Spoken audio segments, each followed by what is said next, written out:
They found the woman this morning on the side of the road, and her baby had been removed from her body. And then you show up with the baby, and the information is you've had a hysterectomy. There's no way you could have been pregnant, even though you've been telling people for a while you've been pregnant. New Boston 911, what's your emergency? I have a state trooper behind me and I need an ambulance because I started having my baby. She faked a pregnancy for nearly 10 months. But when the day came to produce a baby, Taylor Parker decided that another woman's child would become the final piece of her lie.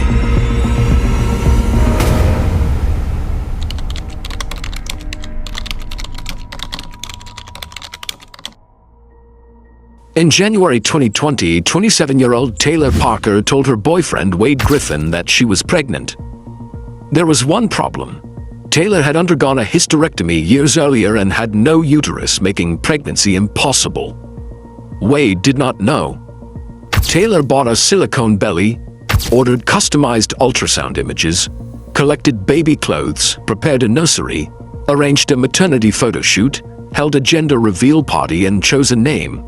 But every fake pregnancy has a deadline. Taylor's due date passed in late September. She then claimed doctors would induce labor or perform a C-section at Titus Regional Medical Center on October 5th. That morning, Wade's house caught fire and later the hospital received a bomb threat and evacuated. Taylor blamed both events on her mother, then announced she would secretly deliver at McCurtain Memorial Hospital in Idabel, Oklahoma. She also knew 21-year-old Reagan Simmons Hancock, a wife and mother living in New Boston, Texas. Reagan was approximately 35 weeks pregnant with her second daughter, Braxlyn Sage. Her 3-year-old daughter was home with her.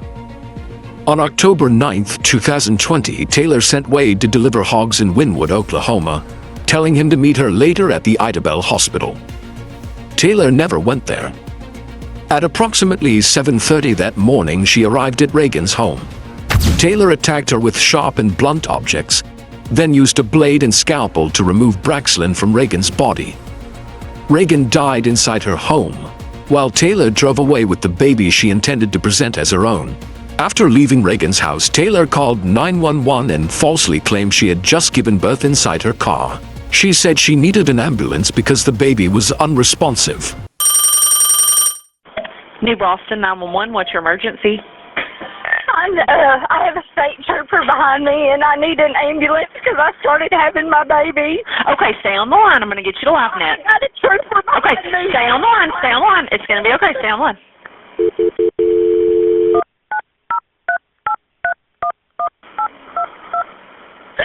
Has he pulled you over, ma'am? Yeah. Okay, just stay calm. It's going to be okay. Your emergency? I just need an ambulance to get to Idabel. What's your address? I'm parked on the side of the road. You know she's located at. It looks like on my computer system is saying in decab. We're going to Idabel for my doctor and I need to get upstairs. She said she's gone into labor. She has a state trooper behind her. Okay. Sorry. State trooper there right now. Yeah, he was pulling her over as she called. All right, ma'am, are you still here with me? Ma'am? Less than 30 minutes later, Texas State Trooper Lee Shavers saw her speeding, driving erratically and nearly striking another vehicle. When he stopped her at 9:36, Taylor claimed she had delivered a baby on the side of the road and needed help. Coming to transport the mom. They're still on scene. The baby was not breathing. She said she... I don't know why they're not going to do that. Probably because of the situation.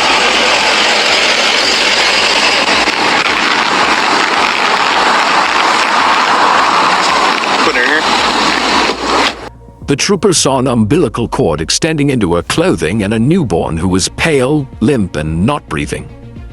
Paramedics immediately began CPR. During the journey to McCurtain Memorial Hospital, they managed to restore a weak heartbeat. Doctors and nurses focused on saving Braxlyn, but Taylor's story quickly began collapsing. Medical staff found no physical signs that Taylor had recently given birth. Officers and investigators arrived at the hospital and began questioning where the child had come from. Even as suspicion grew around her, Taylor continued insisting that the baby belonged to her. Where's she? She is in the room. She You're is not letting her leave? no. She is in the room. She's already started to question why people. Okay, well, we're gonna go sit with her. Hey there. What's your name? Taylor Parker. Taylor? Hey, my name's Chad Sansby. I'm a OSBI agent up here, and I heard you brought your baby in. Yes, sir. What the? Did you give birth on the side of the road or something? Yes, sir. Oh, okay. Where was that here? In McCurtain County? No, it was in DeKalb. DeKalb down in Texas? Yes, sir. Oh, okay. Yeah, I had a life net. I had a nurse help me, a life net nurse lady help me. Okay. Did, no, what's your boyfriend's name or your fiance? Wade Griffin. Wade? Okay. Have you gotten a hold of him? Yeah, he's on his way. He said he was about an hour out. Oh, okay. All right. But the information I've got is you've had a hysterectomy in the past, and if you had a hysterectomy, you can't be pregnant. And you came into a hospital with a newborn. We want to know where this newborn came from. Okay. So you still saying it came from you? Yes. Okay. Because we can do DNA on it and be able to tell pretty quick. It won't take long at all. They have the placenta, and they can see the placenta. Okay. So you gave birth to this child? Yes. We're just making sure.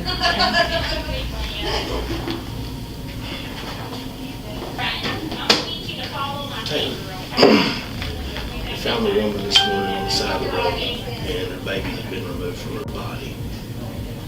And then you show up with the baby, and the information is you've had a hysterectomy. There's no way you could have been pregnant, even though you've been telling people for a while you've been pregnant. There's no way you could have been pregnant. And I didn't hurt anybody on the side of the road. well, I'm not saying you did. I'm just saying that there's a woman that had her baby removed from her body. Her body's found on the side of the road. I didn't say you did. I just want to know what happened, where this baby came from.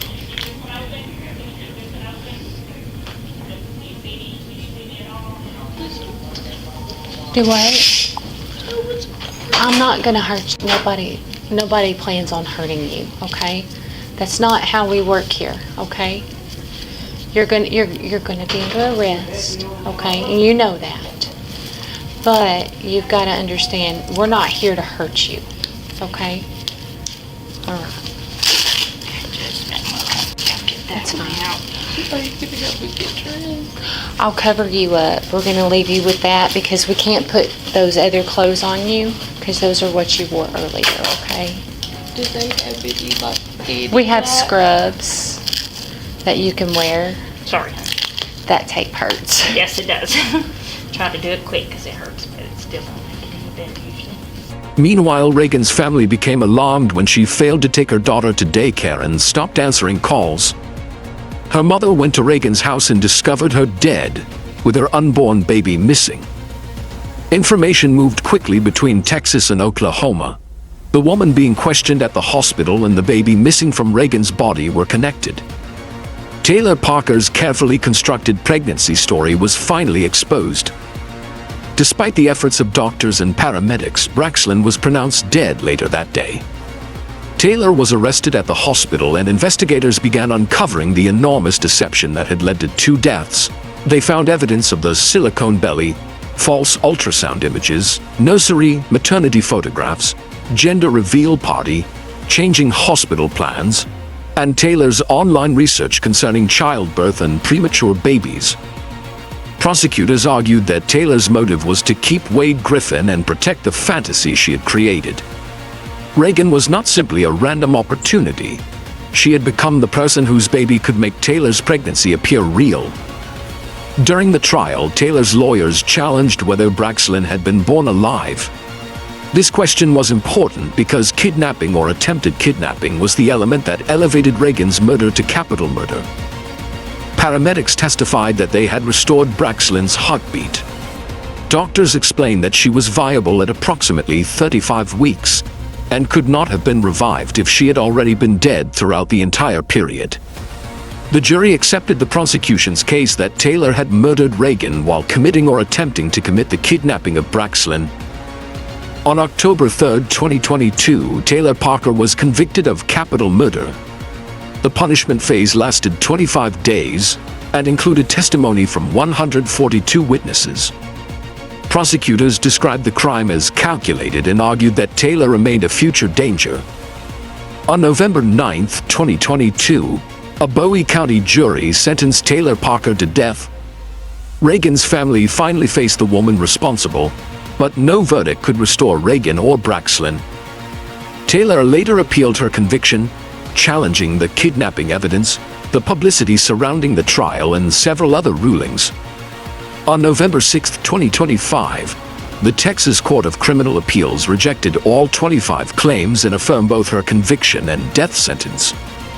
In 2026, the United States Supreme Court declined to review the case. Taylor Parker remains on Texas death row, and no execution date has been scheduled.